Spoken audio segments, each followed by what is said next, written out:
তুই কি করে বনলতার খবর পেলি? হ্যাঁ, আর সুদেবের কাছেই বা কি করে গেল? সবটা গুছিয়ে খুলে বল আমাদের। কেমন করে আর যাবে গো? যেমন করে আমি তোমাদের বাড়িতে এসেছিল তেমন করে সে সেখানে গেছে। বলছি, সবটা গুছিয়ে বলছি।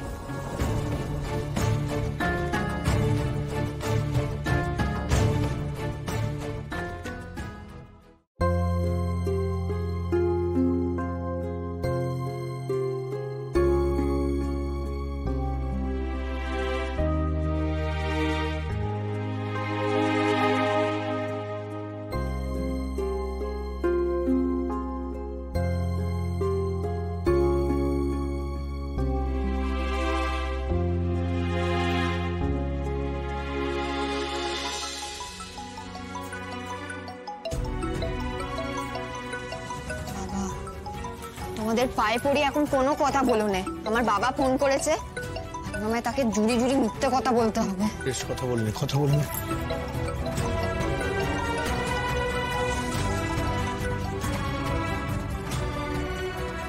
হ্যাঁ বাবা বলো।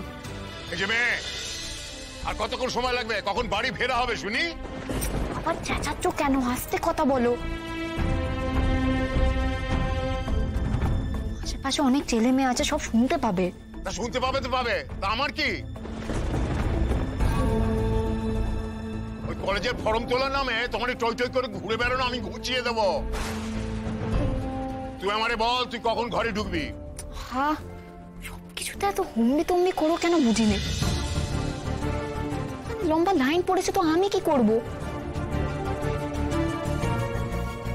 আমি এখনো বাইরে রাস্তার লাইনে দাঁড়িয়ে আছি। আজ কাজ না হলে আবার কালকে আসতে হবে। হবে না, হবে না, কোথাও যেতে হবে না। আমি বলতেছি তুই ঘরে ফিরে আয়। ওই কলেজে লেখাপড়া করার দরকার নেই কো তোমার। আমি বলতেছি তুই চলে আয়। ক্ষমাদে আর ক্ষমাদে অনেক লেখাপড়া হয়েছে। বাবা এক্ষুনি চলে আয় বললেই কি চলে আসা যায়? আমি কতটা দূরে এসেছি তুমি জানো না? আমি তো কলেজে পড়বই তোমাদের বলেছি, সে তোমাদের যতই আপত্তি থাক। আমার হয়ে গেলে চলে আসছি, তুমি এত বেবো নে। একটু বিকেল গড়িয়ে যাবে ফিরতে, রাখছি।